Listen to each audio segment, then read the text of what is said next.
L'orchestration doit être irréprochable, je ne peux permettre à mon appréhension de me trahir en ces derniers instants.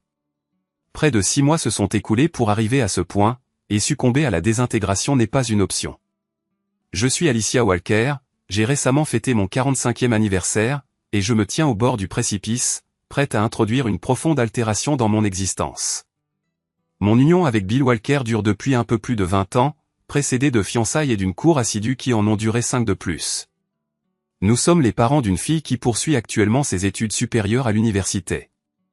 Ce vendredi soir marquera le 25e anniversaire de notre premier rendez-vous, une occasion chargée de sentimentalité pour Bill, qui a méticuleusement organisé un dîner de célébration dans notre restaurant préféré. Malheureusement pour lui, il est sur le point d'être confronté à la révélation la plus monumentale et la plus déstabilisante de sa vie. Même maintenant, un vestige d'affection persiste pour cet aimable simplet. La jeunesse de notre mariage était idyllique. Je n'avais aucune réserve quant à la perspective de passer le reste de nos années en compagnie l'un de l'autre.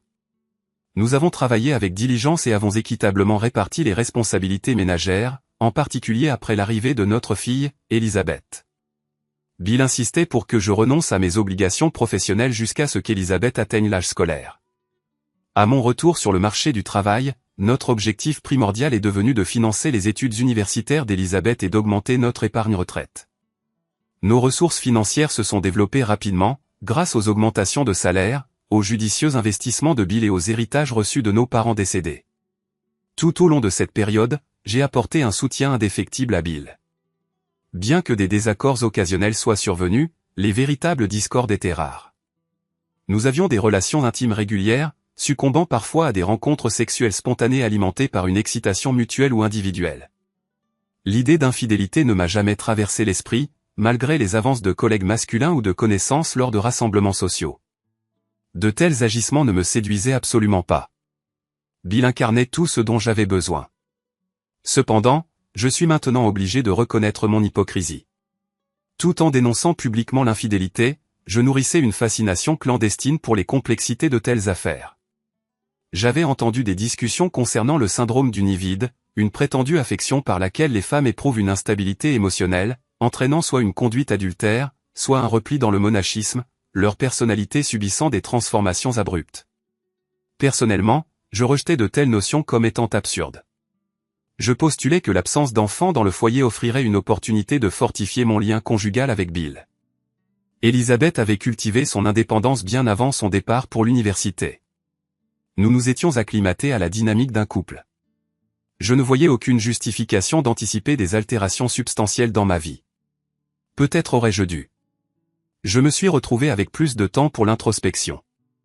Et j'ai commencé à me demander si je possédais encore un attrait pour les hommes. Finalement, j'ai résolu de m'adonner à une action que j'avais négligée pendant une longue durée, j'ai examiné ma forme nue dans un miroir en pied. Une peau autrefois lisse portait désormais les marques de l'âge. Des traits qui possédaient autrefois un relief naturel avaient commencé à céder à la gravité. Ce qui avait été auparavant un plan plat présentait maintenant les contours d'un bourrelet de graisse. Et ce qui avait autrefois été large était devenu encore plus large. J'ai commencé à prêter plus d'attention aux compliments et aux remarques suggestives proférées par les hommes. Soit j'avais été auparavant inconsciente de telles avances, soit l'intérêt des hommes, à l'exclusion de mon mari, avait diminué. J'ai intensifié mon programme d'exercice, amélioré l'application de mon maquillage et affiné ma garde-robe pour accentuer mon attribut le plus séduisant, ma poitrine. La fréquence de l'admiration masculine a augmenté, renforçant ainsi mon estime de soi. Et pourtant, je sentais un vide, un besoin de quelque chose de plus. Quelque chose de différent. Quelque chose de palpitant, de ludique et d'audacieux. Je me suis plongé dans des récits d'infidélité et j'ai consommé des films pour adultes en ligne. Ma fréquence d'autogratification a augmenté, tandis que mon image mentale de mon mari en tant qu'amant diminuait. En réfléchissant à l'état des choses à la maison, je n'ai discerné aucune disparité notable dans la façon dont mon mari me traitait, que ce soit avant ou après le départ d'Elisabeth. C'était là le nœud du problème, tout restait inchangé. Simplement la même routine monotone. Oh, il continuait à faire des compliments, et il n'a jamais négligé un anniversaire ou un jour de fête. Nos rencontres sexuelles persistaient avec régularité, mais elles consistaient en les mêmes gestes familiers et la même intimité prévisible. Agréable, sans aucun doute, mais semblable à des rediffusions plutôt qu'à des épisodes inédits. J'aspirais au changement, à une infusion de vitalité. Je croyais que j'offrais à Bill une opportunité d'instiguer ce changement. Je me suis efforcé d'éveiller l'intérêt de Bill pour des positions ou des techniques alternatives afin d'insuffler un peu d'excitation dans nos moments intimes.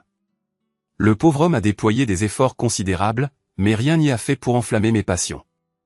Les actes en eux-mêmes étaient variés et parfaitement acceptables. Cependant, il restait le même vieux Bill, doté de la même vieille anatomie, ni plus grande, ni plus habile, ni plus imaginative. Mes orgasmes étaient fins. Je crois qu'il ne s'est jamais douté de rien. C'est à ce moment-là que j'ai envisagé pour la première fois de chercher un homme qui pourrait véritablement me satisfaire, voire même devenir mon amant. Ma priorité absolue dans la recherche d'un nouveau partenaire était la discrétion. Si j'étais découverte, ce serait une catastrophe, infligeant des dommages irréparables à mon mari et à ma fille. Cela nécessitait l'élimination des faux prétextes de réunions de travail tardives ou de voyages d'affaires de plusieurs jours. Les hôtels ou les rendez-vous chez lui ou chez moi comportaient des risques excessifs. J'ai commencé à envisager la possibilité d'une liaison au bureau, quelque chose qui pourrait se produire pendant les heures de travail. Même cela exigerait une préparation méticuleuse. Après avoir évalué mes options sur mon lieu de travail, j'ai éliminé presque tous les candidats masculins. Bien que plusieurs hommes célibataires aimables soient présents, je les avais entendus se vanter de leurs aventures extra-conjugales, y compris celles impliquant des femmes mariées. Je ne pouvais pas être certaine de leur discrétion à mon égard. Chaque jour à la maison devenait de plus en plus insupportable. Notre routine s'était figée dans un ornière. Une transformation était impérative, de peur que je ne sombre dans la folie. Même les nouveaux sextois n'offraient qu'un répit éphémère à la monotonie. Puis, c'est arrivé. Ou plutôt, il est arrivé. Son prénom était Darnell, bien qu'il soit universellement appelé Darn. Environ 6 mois auparavant, il avait pris un poste de cadre intermédiaire dans notre bureau. Son physique attrayant et son charme affable n'avaient pas échappé à l'attention du contingent féminin. J'ai compris qu'un certain nombre d'entre elles tenteraient de se faire bien voir de lui, et c'est ce qu'elles ont fait, du moins avec leurs yeux. Bien qu'il se livre à un léger flirt, il semblait s'abstenir de poursuivre des relations au-delà de celles d'une nature amicale ou professionnelle. J'ai observé que son regard semblait s'attarder sur moi quelques secondes de plus, accompagné d'un sourire subtil. Mon cœur s'est emballé et j'ai ressenti une vague d'exaltation.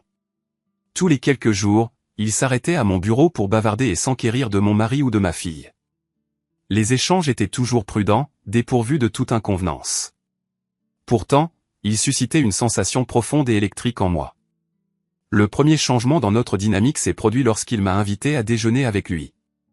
Reconnaissant cela comme une potentielle première étape vers mes désirs clandestins, j'ai accepté. J'espère que cela ne présage pas le début de rumeurs de bureau nous qualifiant de couple, a-t-il plaisanté. J'ai répondu par un rire en remarquant, un peu d'excitation dans ma vie ne serait pas un mal. À ce moment-là, je crois que je n'avais pas consciemment l'intention de faire comprendre que quelque chose n'allait pas dans ma vie. Cependant, la vérité a fait surface involontairement. Elle était irrévocable, même si j'avais souhaité retirer mes mots. Nos interactions sont restées brèves et apparemment anodines. J'ai appris que sa femme, Marie-Alice, était issue d'une famille aisée et qu'il n'avait pas d'enfant. Il parlait d'elle avec gentillesse, bien que sans affection. Sa famille s'était opposée à leur union et, chaque fois que des désaccords survenaient, elle avait l'habitude de lui rappeler qu'elle avait bravé les objections de sa famille pour l'épouser et qu'il devait donc être reconnaissant. J'ai partagé des anecdotes sur ma fille et exprimé ma fierté de ses réalisations. J'ai dépeint ma vie avec mon mari comme confortable, prévisible et immuable. Progressivement, j'ai laissé entendre que j'étais insatisfaite de ma situation familiale. Finalement, j'ai fait allusion à l'absence d'intimité épanouissante avec mon mari.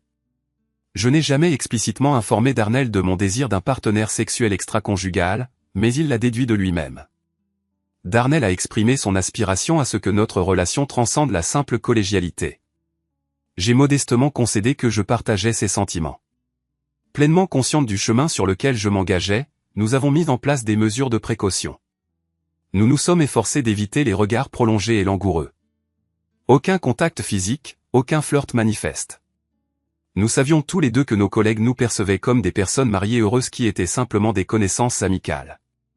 Comme diversion, j'ai même taquiné Ted, un autre collègue, en le qualifiant de mon « mari de bureau » et en plaisantant sur le fait qu'il ferait mieux de se démener pour maintenir son statut matrimonial. À mon avis, la ruse s'est avérée efficace.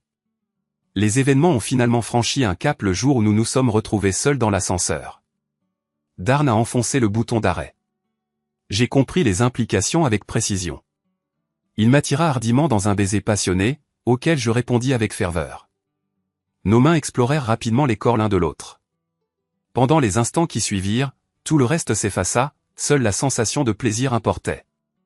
Je ne souhaitais pas qu'il s'arrête. Même après qu'il eut relâché le bouton et que l'ascenseur eut repris son ascension, sa seule parole fut « Il faut qu'on en discute ». J'acquiesçai silencieusement, espérant pouvoir atteindre les toilettes avant que mon excitation ne me trahisse. Ce jour-là, je me suis retrouvé incapable de me concentrer sur quoi que ce soit d'autre que sur ce qui s'était passé dans l'ascenseur. Un reste de culpabilité persistait, mais la sensation dominante était « j'en veux encore ». Darn m'a contacté plus tard et m'a suggéré d'informer mon mari que je resterais tard au bureau pour une période prolongée. Je me demandais s'il avait l'intention de poursuivre nos explorations ce soir-là. J'espérais certainement que ce soit le cas. Il est arrivé à mon bureau et a immédiatement précisé que nous ne devions pas nous attarder excessivement. Il s'est abstenu de faire des avances. Au lieu de cela, nous avons engagé la conversation. Nous avons convenu que nous désirions tous les deux une relation intime, mais que nous devions procéder avec une extrême prudence. Nous sommes tous les deux rentrés chez nous ce soir-là et avons commencé à réfléchir à un moyen sûr de satisfaire nos désirs. J'avais parcouru des récits dans lesquels des femmes adultères justifiaient souvent le fait que leur mariage n'était pas vraiment compromis, étant donné que leur mari conservait la possibilité d'avoir des relations sexuelles avec elles à volonté. Cependant, de telles affirmations sont fallacieuses. J'ai immédiatement commencé à traiter Bill différemment, même sans en être consciemment consciente. Je suppose que j'ai cherché à identifier ses défauts, afin d'atténuer ma culpabilité lorsque je pensais à mon amant. Suite à l'incident de l'ascenseur, mon amant potentiel occupait mes pensées presque incessamment.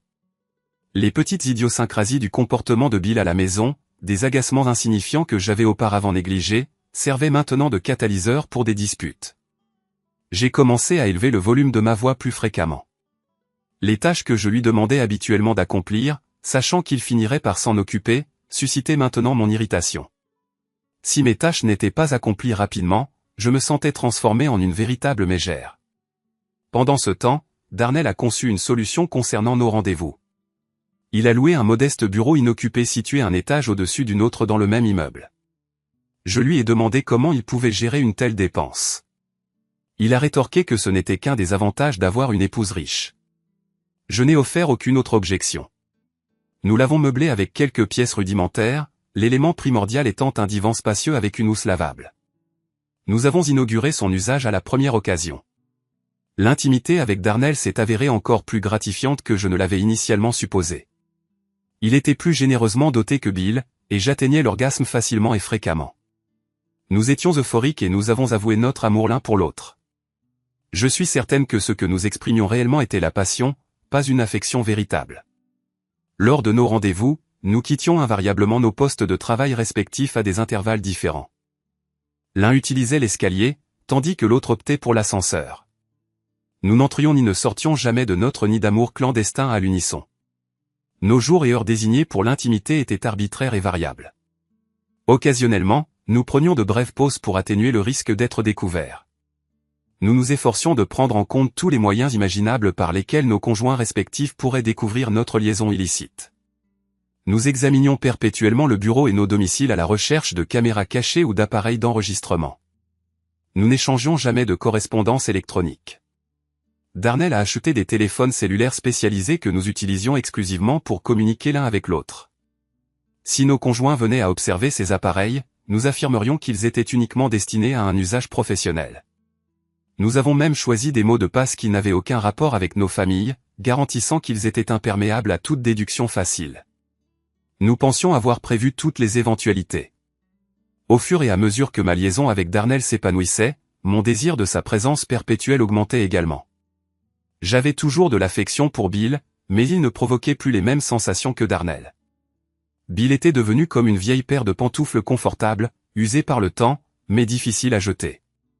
Darnell, au contraire, était comparable à une nouvelle paire de chaussures, excessivement chère, mais une acquisition à laquelle je ne pouvais tout simplement pas renoncer. Darn a été le premier à soulever l'idée que nous pourrions forger une vie ensemble, de façon permanente. Nous avons élaboré un plan. Bill et moi avons ajouté nos noms respectifs à tous nos comptes préexistants. Il a également proposé que nos noms soient inscrits sur le coffre-fort où il conservait des bijoux anciens, des pièces d'or et des bons d'épargne. J'ai exprimé ma gratitude avec l'une de nos nuits de plaisir charnel les plus exquises. C'était peut-être la forme corporelle de Bill, mais dans mon esprit, c'était Darnell. Je n'avais pas réalisé à quel point j'avais traité Bill différemment jusqu'au retour d'Elizabeth à la maison. Bill et moi étions ravis de la revoir. Nous nous sommes tous les trois livrés à la joie et avons raconté des anecdotes de ces jeunes années. C'était comme un voyage dans le temps. Elle me prit à part et me confia que son père lui avait laissé entendre que j'avais affiché une disposition mélancolique ces derniers temps et qu'il regrettait son ignorance quant à la cause sous-jacente. Liz ajouta que, lors de cette visite particulière, je lui apparaissais comme étant moi-même. Je l'informai que Bill avait probablement raison et concédai que j'avais effectivement été d'humeur sombre, suggérant qu'il pouvait s'agir des premiers stades de la ménopause. Je l'assurai que notre lien conjugal restait aussi inébranlable qu'un édifice de granit. Tromper ma progéniture me causait une détresse considérable, mais je n'étais pas encore prête à divulguer la vérité nue. Lors de notre prochaine conversation avec Darnell, je l'informai que je soupçonnais Bill de commencer à s'inquiéter de mon bien-être. J'affirmai que nous devions accélérer notre processus de prise de décision. Notre plan d'action était profondément injuste envers Bill et Marie-Alice. Cependant, étant donné que nous étions déjà engagés dans l'infidélité, nous raisonnions, quel mal pouvait-il y avoir à nous enfuir avec une somme d'argent aussi importante que possible et à disparaître ensemble? Ce ne serait pas excessivement dévastateur pour eux de toute façon. Nos deux conjoints avaient accès à d'amples ressources financières, Bill en vertu de son emploi et Marie-Alice de par sa lignée. Aucun d'eux ne subirait de difficultés financières prolongées. Darnell nourrissait une profonde antipathie pour la famille de Marie-Alice, il n'avait donc aucun scrupule à s'approprier leurs fonds. J'inventai une sorte de justification à consonance illicite dans mon propre esprit pour exonérer l'acte de dépouiller mon mari de sa fortune. J'ai même tenté de le provoquer afin qu'il me traite avec plus de dédain, de manière à atténuer mes sentiments de culpabilité, mais en vain. Je voulais cesser de ruminer la question. Au lieu de cela, je me concentrais sur le fait de m'enfuir avec mon amant et de me livrer à tous les caprices que nous désirions, quand et où nous le souhaitions. Assez de cette rêverie nostalgique. L'heure fixée approchait. J'ai contacté le restaurant pour m'assurer que Bill avait bien réservé pour 6 heures. Il l'avait fait. Bill indiqua qu'il serait un peu retardé à son lieu de travail et qu'il me rejoindrait là-bas à 3h30. Je me trouvais à notre institution bancaire. J'ai présenté ma pièce d'identité au guichet et exprimé mon désir de retirer la totalité des fonds de nos comptes joints. Alors qu'elle examinait les comptes, une expression perplexe se manifesta sur son visage. « Je crois que vous et votre mari vous êtes peut-être mal compris », remarqua-t-elle. Il était présent ici ce matin même et a déjà retiré presque tous les fonds. Lorsqu'une somme d'argent aussi importante est retirée, nous sommes obligés de nous renseigner quant à savoir si c'est pour des besoins de service à la clientèle. Selon la notation dans le système, il a indiqué qu'il craignait une baisse brutale du marché boursier et qu'il souhaitait effectuer des transactions exclusivement en espèces pendant un certain temps. Nous avons tenté de lui assurer que les fonds étaient en sécurité, mais votre mari est resté résolu. Qu'en est-il du coffre-fort, demandai-je. Il a peut-être déposé les fonds là-bas, mais je ne travaille pas dans ce service. Veuillez vous adresser au monsieur en blazer marron près de l'ascenseur, il pourra vous aider. Avez-vous votre clé avec vous? Je me suis approché de lui, et il m'a demandé d'inscrire mon nom dans le registre. Ce faisant, j'ai aperçu la signature de Bill quelques lignes au-dessus de la mienne. Soit il avait déposé les fonds dans le coffre, soit il m'avait devancé. Un écart considérable. Un écart incommensurable. Je suis descendu l'escalier, et nous avons déverrouillé le portail de la chambre forte. J'étais rongé par l'anxiété, mes nerfs à vif. Notre coffre était posé sur la table, et j'ai été laissé seul pour l'ouvrir. Mon cœur s'est effondré. Il était vide, à l'exception d'un message. Alicia, si tu lis ceci, alors tu sais que je t'ai déjoué. Darnell doit être en train de vivre la même révélation actuellement. Lorsque Marie-Alice et moi avons discerné la nature de vos machinations et de celle de Darnell, nous avons commencé à formuler nos propres stratégies. Nous avons envisagé le divorce, mais nous avons réalisé que votre plan consistait à saisir les fonds et à disparaître. Vous avez tous deux dissimulé votre liaison avec une efficacité remarquable. Si vous cherchez à déterminer qui est responsable de la découverte de votre traîtrise, blâmez le télévendeur qui a initié un appel à ce téléphone portable pendant que vous étiez dans une autre pièce. Apparemment, vous avez négligé de désactiver l'alerte vibratoire. Lorsque j'ai récupéré le téléphone dans votre sac à main, j'ai simplement constaté qu'il s'agissait d'un télévendeur qui passait un appel. Je n'y ai pas initialement accordé beaucoup d'importance, mais par la suite, je me suis demandé pourquoi elle aurait besoin d'un deuxième téléphone. Il pouvait exister plusieurs explications plausibles, mais une possibilité désastreuse m'est immédiatement venue à l'esprit. Dissimuler une liaison illicite. J'ai interprété cela comme une justification de votre conduite récente, bien que je n'ai jamais laissé entendre que je commençais à nourrir des soupçons, malgré d'autres manifestations de duplicité. Vous souvenez-vous quand j'ai acheté cet assortiment de stylos gel parce que je perdais constamment les miens? Je vous en ai donné quelques-uns et j'ai laissé le reste éparpillé dans toute la maison afin qu'il y en ait toujours un à portée de main. Eh bien, chacun de ces instruments d'écriture contenait un transmetteur qui enregistrait tous les échanges verbaux et les transmettait à mon ordinateur. Je me suis assuré que vous ayez invariablement l'un de ces stylos dans votre sac. Il ne nous a fallu que quelques jours pour reconstituer l'intégralité de l'histoire. Pendant notre propre planification, nous nous sommes efforcés de nous aider mutuellement à guérir nos cœurs brisés, et nous avons succombé à l'amour. Initialement, c'était une intimité vengeresse, mais elle a ensuite évolué vers quelque chose de plus profond. L'idée de fuir vers des destinations romantiques avec un nouvel amant exaltant vous a également été empruntée. Pour laquelle nous sommes étrangement reconnaissants. J'ai envoyé à Lise ma version des faits, ainsi, d'ici quelques jours, elle sera informée du déroulement des événements. Je lui ai assuré que je veillerai à ce que le reste de son éducation soit entièrement financé.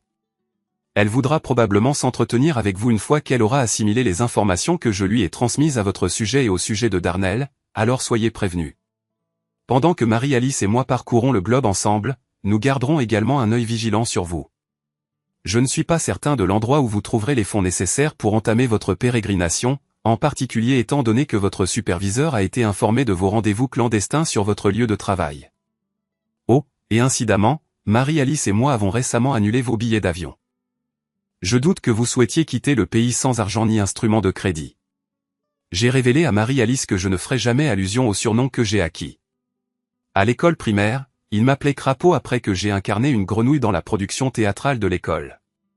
Ce détail mineur a engendré en moi l'idée d'une autre façon de faire mes adieux à votre amant, une façon qui n'est pas mentionnée dans la composition de Simon et Garfinkel.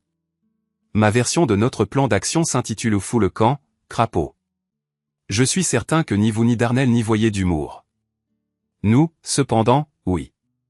Je suppose que je devrais exprimer ma gratitude pour près de 20 ans de mariage et pour notre fille exceptionnelle. D'une manière ou d'une autre, avoir conscience de vos véritables sentiments à mon égard en tant que mari et amant, et de vos actions prévues à mon encontre, rend difficile de rester courtois. En tout cas, j'espère que l'intimité avec Darnell s'est avérée intéressante. Au moins, il vous reste ça. Adieu, Bill et Marie-Alice. Bacontown. Ved ikke, hvor jeg bygger. Jeg ser...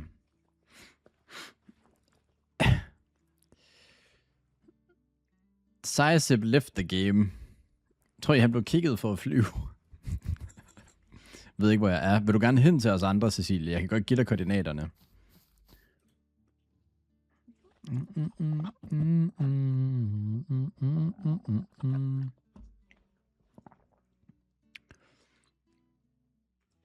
Det er ikke det kønneste sted, fordi Cobra har lavet et tårn, der er 10.000 meter høj. Jeg føler ikke, jeg er så langt væk. Nej, vi er også ret tæt på sporen. Til gengæld bliver Sizeb Kaineri, når GTA 6 dropper. Hallo? Jeg er så Cobra.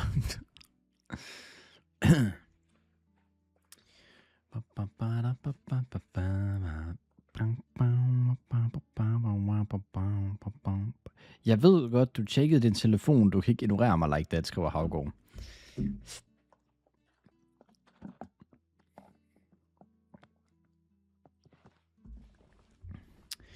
Vi business class. Vi bruger koordinater, Cecilie. Sizeb har Dr. Pepper heroppe i business class.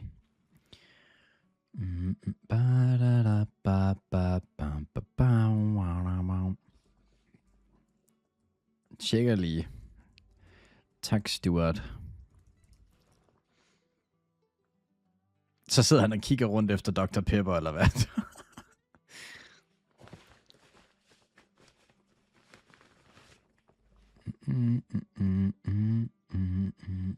Har du det godt, Martin? Ja, jeg har et fint DJ. Hvad med dig? Vil I ikke snakke dem, du spiller med? Jeg tror, nu er der ved at gå lidt aftenstemning i den. Jeg skulle ikke mere kaffe. Et i chatten, hvis jeg skulle gå ned og købe en iskaffe mere fra Mac'en.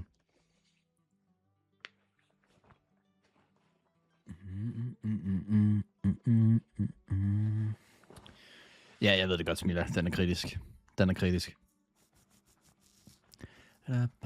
Det er med Vanille Havgård. Det er ret svært at finde Dr. Pepper. Ja, det er det også. Og det koster altid fucking meget, når man så endelig finder det. Jeg er lidt i tvivl, om jeg kunne løbe hurtigere hjem, end den her sejling tager.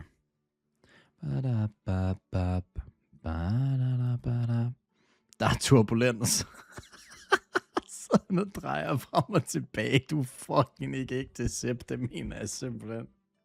Det er fucking ikke ægte. Du er for Dr. Pepper i 7-Eleven. Hvad er din største drøm i dette liv? Jeg spørger for real. At få en sød kone og nogle søde børn. Som tidligere Mac'en-barista spyttede jeg altid dem, der bestilte mig karamel, fordi den var så klam i forvejen, det ikke ville kunne smage det. Ja, W, altså det synes jeg virker meget fair. Udopstegn Randers på den der, eller hvad?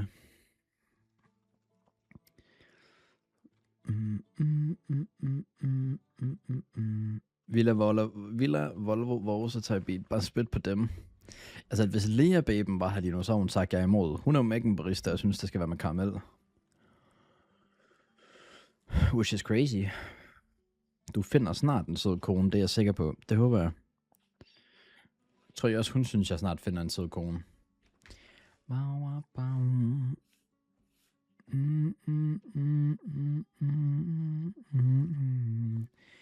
Purple rain, purple rain. Wow, en sang. Hvad med en mand? Ej, det er okay. Jeg blev også fyret, fordi der på magisk vis faldt 500 kroner fra kassen ned i min lomme, så hvad ved jeg. Altså i min Q8, der fandt jeg ud af, at der var sådan nogle fodlister, som jeg kunne hive af, og så kunne man kigge inden under det, altså ved kassen. Og der fandt jeg også et par 100 kroner en gang imellem. Men det var ikke nogen penge, der manglede nogen steder. Så det var bare free. Mm. 4K, by the way. Hvad tænker du på, Barpoint? 4K hvad? Sejltur og Purple Rain, det er godt nok dybt. Det er faktisk meget chill. Jeg kan godt lide den her flyvetur på business class med Sejsep og hans turbulens.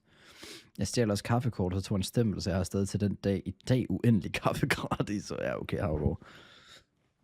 Nå, korten for okay. Fandt du en ged? Ja, det gjorde jeg, KS. Og nu har jeg brugt de sidste 2 timer på at prøve at komme hjem igen. I found a goat.